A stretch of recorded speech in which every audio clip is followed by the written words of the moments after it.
Hello YouTubers, Alaska Prepper here. Well, this is part 2 to that video on how to make rice and then how to make some of that Chinese sauce. I call it Chinese sauce. I really don't know if that's what it is. It's just I am make what I call Chinese rice with it, alright? So as you can see here, I have a deep pot. I don't like making this sauce in a saucepan because I don't like making a mess. This kind of like controls any splashing that goes on. Now, the actual recipe for this sauce does not call for olive oil. It calls just for sesame seed oil. However, I like to put a little bit of olive oil in the bottom of the pan. If you can see that there's some oil in there. I like to put some olive oil in there to start off with. I don't like to use too much sesame seed oil because the sesame seed oil will add a robust nutty flavor to your food. So too much may be, maybe too much for someone. So I just add a little bit. But really, without the sesame seed oil, it's not going to have the same flavor. So I'm going to add about a tablespoon and a half or so of garlic. And you can see it already starting to splash some. Probably about a tablespoon or so. And ladies and gentlemen, these recipes, I never follow the recipe exactly. Usually at first I do, but you always tweak it to your flavor, or to your taste. You always tweak it to your taste, to how you want it to taste. As far as I'm concerned, a recipe is just a baseline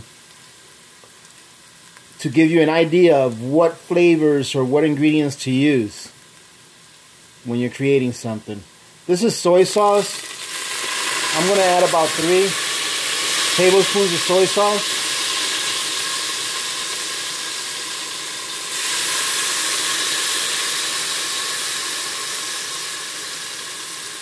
Okay, and at this point, I've got my heat on low because I do not want my garlic to burn. Okay, garlic will burn pretty quickly.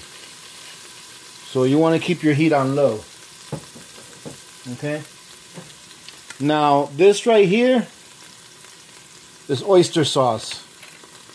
This right here is probably the, as far as giving it that authentic Chinese rice flavor, is what really matters right here. This, I think, this and the sesame seed oil. So you're going to go ahead and put about 2.5 tablespoons of this oyster sauce in here. Okay, that's good for now. I'm going to stir it around a little bit. That's fine. I think I'm going to go ahead and grab one of my spatulas. And you're going to want to put about a tablespoon of rice wine vinegar. Okay. In a second, ladies and gentlemen, let me grab one of my rubber spatulas here. Okay, it'll be easier to handle this with this. Let me see if I turn on this light if it's better. Okay, so just stir that around. Oh, and I can smell it. It smells really good, actually. Okay. We still have one more ingredient to put in here as far as just for the sauce. And be careful because some of that just splashed on me and it is pretty hot. Need to put about 1 tablespoon of brown sugar in there. So that's about a tablespoon right there. Yeah, a little more. Okay.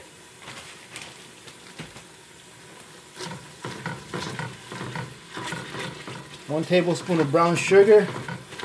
Now what I like to do is, that's the recipe for the sauce. What I like to do is, when I'm making my sauce, I like to add some corn. Not a whole lot. And I add also a little bit of like frozen mixed vegetables. Now you can use fresh. Obviously you can use whatever you want. I prefer frozen Not only because I can store it for longer, but I prefer the frozen because it adds a little extra water to my sauce. Now, if you want to make this sauce really thick, let's say for example you were going to be cooking some shrimp in this sauce or some beef in this sauce, and more things added to the sauce that are high in water content, then the more liquidy or the less viscous that the sauce will be, right?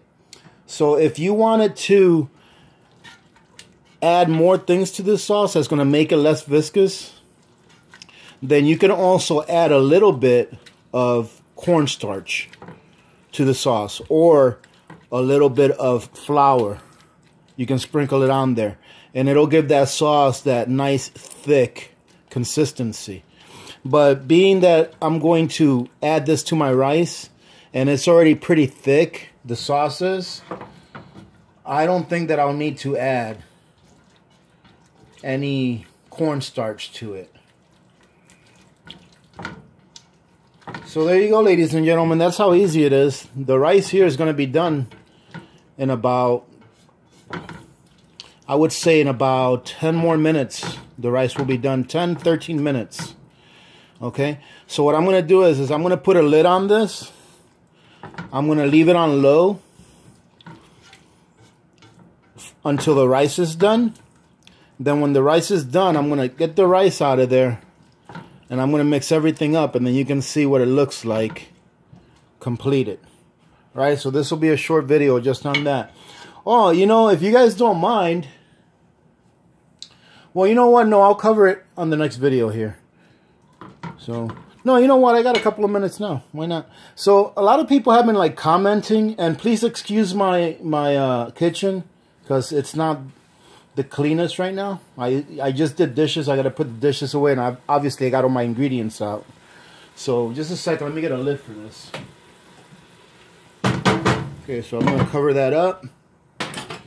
A lot of people have been commenting about the backsplash in my kitchen.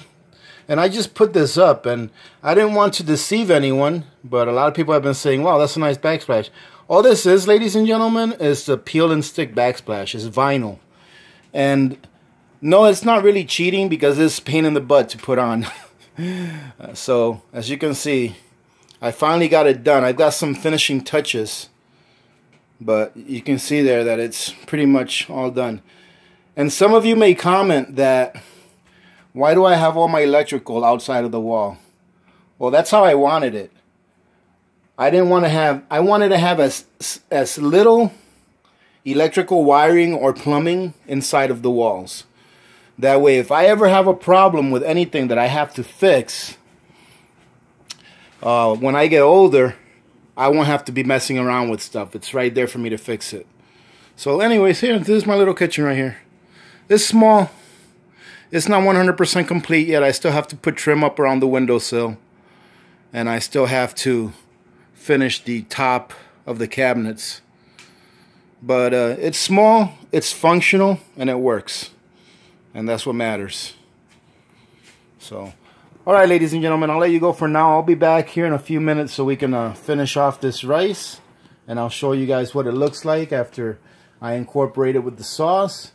So having said that, remember to be good to each other. When good people do good things happen. Remember to reach one, teach one, and repeat. If we all did this, the world would be a better place. And you know that it will be a better place. Many blessings to all of you and your families. This is Alaska Prepper, and I'm out.